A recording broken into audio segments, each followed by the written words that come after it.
नमस्कार दोस्तों, मैं हूं आपके साथ आदित्य वाजपेयी और आप देख रहे हैं हमारा यूट्यूब चैनल एबी पॉलिटिक्स। दोस्तों, आज हम चर्चा करने जा रहे हैं कि नरेंद्र मोदी कैसे करेंगे मंत्रिमंडल विस्तार और इसका क्या असर पड़ेगा उत्तर प्रदेश विधानसभा चुनाव 2022 के ऊपर। दोस्तों, हाल ही में जो बीजेपी की गठबंधन टूटे और उनके जो मिनिस्टर्स की मृत्यु हुई, देहांत हुआ, उससे रिक्त हुई 28 मंत्री पद की शपथ यानी कि 28 मंत्रालय खाली हुए। तो उसको जो रिक्त मंत्रालय थे उनको भर्ती उनमें मंत्री बनाने की जो विस्तार करा है नरेंद्र मोदी ने, उसको विस्तार करने की प्रक्रिया चालू हो गई है। दोस्तों, देखा जाए तो 28 मंत्रालयों में बड़े बड़े मंत्रालय हैं और कुछ बीजेपी की सहयोगी पार्टी जैसे शिरोमणि अकाली दल ने उसका चार्ज तोड़ दिया था, तो उसका एक मंत्रालय रिक्त पड़ा है। और उसके बाद रामविलास पासवान की देहांत होने के बाद भी उनका मंत्रालय रिक्त पड़ा। तो ये मंत्रालय किस किस को मिल सकते हैं दोस्तों, उत्तर प्रदेश विधानसभा चुनाव में इसका असर कैसे पड़ेगा।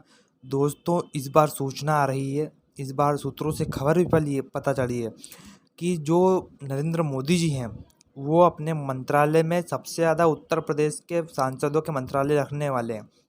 उनमें से प्रमुख नाम जो है रीता बहुगुणा जोशी, जो कि लखनऊ से सांसद हैं, इलाहाबाद से सॉरी, और रामशंकर कटेरिया जो कि इटावा से सांसद है, आगरा से भी रहे और वो एक दलित चेहरा है दोस्तों, इसलिए भी उनको ले रही है बीजेपी केंद्र में।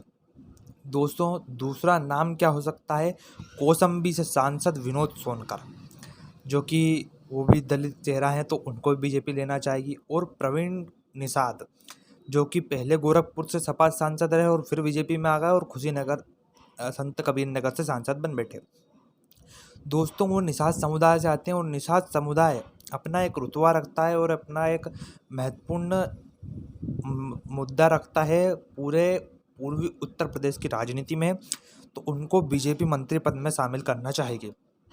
और दोस्तों, किस किस को ले सकती है, दोस्तों इसमें बड़े बड़े नाम भी अब शामिल हो सकते हैं, जैसे कि संजीव कुमार बालियान तो पहले से ही है। सत्यपाल सिंह को भी बीजेपी ले सकती है क्योंकि वो नहीं बने अभी तक मंत्री।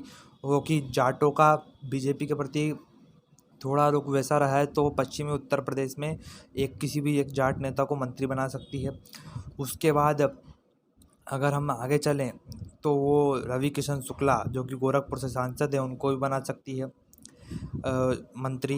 दोस्तों, उत्तर प्रदेश का जो तैयार करा है बीजेपी ने इस बार का पूरा रोल मॉडल, उसने तैयार करा है कि कम से कम उसको 8 मंत्री केंद्र में बनाने हैं उत्तर प्रदेश से। क्यों? क्योंकि दोस्तों, 8 जो मंत्री होंगे वो 8 ही सांसद होंगे लोकसभा के, और वो अपने लोकसभा क्षेत्रों में जाएंगे, प्रचार प्रसार करेंगे, काम करेंगे। जो भी बचा हुआ काम तो क्या करेंगे, समय कम बचा है, वादे तो ज़रूर करेंगे। तो दोस्तों, वो जो वादे करेंगे उनसे बीजेपी को चुनाव जीतने में थोड़ी सी हो सकती है। और ये जो मंत्री बनेंगे केंद्र में, ये अपने संसदीय क्षेत्रों में कम से कम 100 विधानसभा सीटों को टारगेट करेंगे। तो बीजेपी का टारगेट ये है कि वो मंत्री बनाकर 100 विधानसभा सीटों को टारगेट करना चाहती है, जो कि उसकी नहीं रही है। क्योंकि इटावा देखें हम, इटावा जो क्षेत्र है वो कि पूरा यादव और ब्राह्मण बाहुल्य है। ब्राह्मण तो बीजेपी को वोट देते हैं पर यादव नहीं दे पाते हैं। पर अब दोस्तों, इटावा में बीजेपी जीतती आई है पिछले 2 चुनावों से और इस बार भी ऐसा लग रहा है जीतेगी।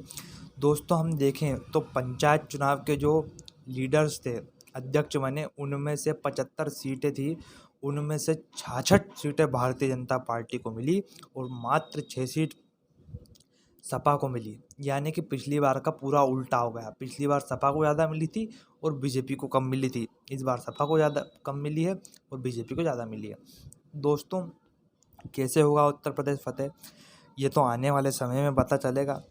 पर चुनाव बड़ा रोचक होने वाला है और चुनाव में मज़े भी खूब आएंगे, क्योंकि दोनों पार्टियां, सपा, बीजेपी और बसपा भी कह लें, कांग्रेस तो है नहीं, ये तीनों जो पार्टियां हैं चुनाव लड़ेगी।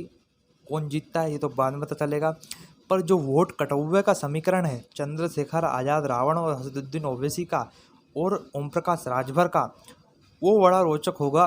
तो कितनी सीटों पर ये सपा बसपा को नुकसान पहुंचाएंगे, ये देखना तो बड़ा रोचक है। बीजेपी को नुकसान इसलिए नहीं पहुंचा सकते क्योंकि इनका जो वोट बैंक है वो बीजेपी को शुरू से ही वोट नहीं देता है और ना ही वोट देगा। जो जाटव और मुसलमान है, यानी कि जाटव, एससी और मुसलमान, ये दोनों ही बीजेपी को शुरू से वोट नहीं करते, तो बीजेपी को तो कोई घाटा नहीं है। पर बीजेपी को फ़ायदा खूब है, क्योंकि जो मत बटेगा सपा, बसपा, ओवैसी और चंद्रशेखर आज़ाद रावण में जाटव मुसलमान का, और ये मत एकजुट नहीं हुआ, ये मत बिखर गया और बीजेपी ने अपने हिंदुत्व का मुद्दा बनाए रखा और जनरल समुदाय को, यानी कि ब्राह्मण, ठाकुर, वैश्य और जाट समुदाय को, और बाकी के जैसे मौर्य हो गए, सैनी हो गए, ऐसे समुदाय को साथ में इकट्ठा कर लिया। तो बीजेपी से बड़ा सिकंदर उत्तर प्रदेश में कोई नहीं होगा। आपसे आज्ञा लेता हूँ। इसी के साथ हमारे चैनल को देखते रहिए। बहुत बहुत धन्यवाद।